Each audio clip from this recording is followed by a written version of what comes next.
Patīkami satraukti Jēkabpils valsts ģimnāzijas Kalpaka laukumā ienāk mazie pirmklasnieki. 1. septembris ir īpaša diena visiem skolēniem, bet jo īpaši tiem, kuri zinību dienu svin pirmo reizi. Jēkabpils pilsētā šogad mācības uzsāk 242 pirmo klašu skolēni.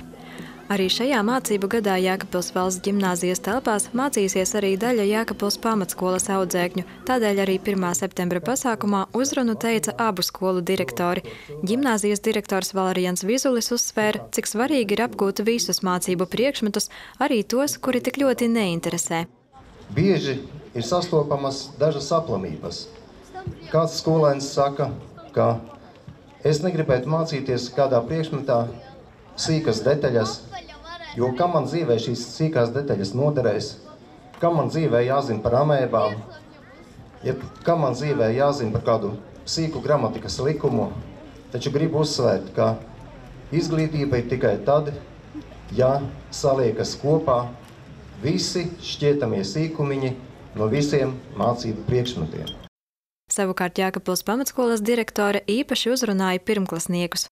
Lai jums gan šodiena, gan pirmā skolas diena, gan pirmie skolas gadi paliek atmiņā kā ļoti skaists laiks, jo tādu vairs nebūs. Novēlu gan skolēniem, gan skolotājiem, gan arī darbiniekiem visiem ļoti veiksmīgu gadu. Un cienījamie vecāki, jums tiešām atkal sevišķi, kad bērns ir sākumskolas periodā, jākļūst par studentiem. Un tas laiks, ko jūs veltiet saviem bērniem, ir neatsverams.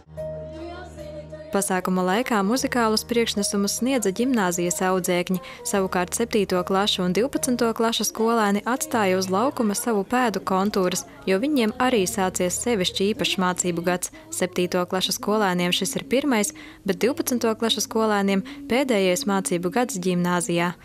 Skolotāji jauno mācību gadu sagaidījuši ar bažām, jo viņiem joprojām nav skaidrības par pedagogu algu reformu. Vai jums pašai ir skaidrība vispār par šo mācību gadu, par algu, par to, kā būs kolēģiem pašai?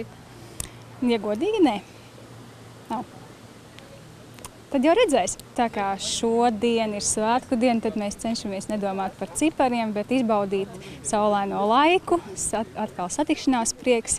Un, ja godīgi, tiešām šodien tas cipars pilnīgi galvā nav ielīdis. Tad, kad paklausās visas diskusijas un paklausās, kas notiek apkārt, tad man liekas, ka nav viss tik labi, kā izskatās ministra skatījumā.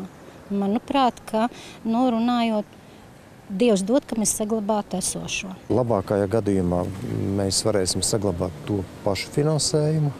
Sliktākajā gadījumā mums var iznākt tā, kā Rīgā vai Pierīgā, ka tas finansējums samazinās. Dzīvosim, redzēsim. Es ticu Šadurska kungam, jo viņš teica, ka būs labi, un viņš tomēr teica, ka samazinājumam nevajadzētu būt. Par palielinājumu neiet runa, jo reformā izrādās uzstādījuma palielināt algu nebija. Bet ja nav uzstādījuma palielināt algu, tad nav iespējams dabūt jaunu cilvēku, studēt pedagoģiju un nākt uz skolu strādāt. Tur tā lielā bēda. Skolas direktors cer, ka tuvāko nedēļu laikā varēs gūt precīzu informāciju par to, ko pedagogi varēs sagaidīt no jaunās algu reformas, bet neņemot vērā neziņu par nākotni, pedagogi ir priecīgi atkal satikt skolēnus un sniegt viņiem dzīvē tik noderīgās zināšanas. 1. septembra pasākuma beigās, kā ik gadu, ģimnāzijas 12. klašu skolēni pavadīja pirmklasniekus uz viņu pirmo stundu. Jāpiebilst, ka Jēkabpils valsts ģimnāzijā skolēnu skaits ir pieaudzis.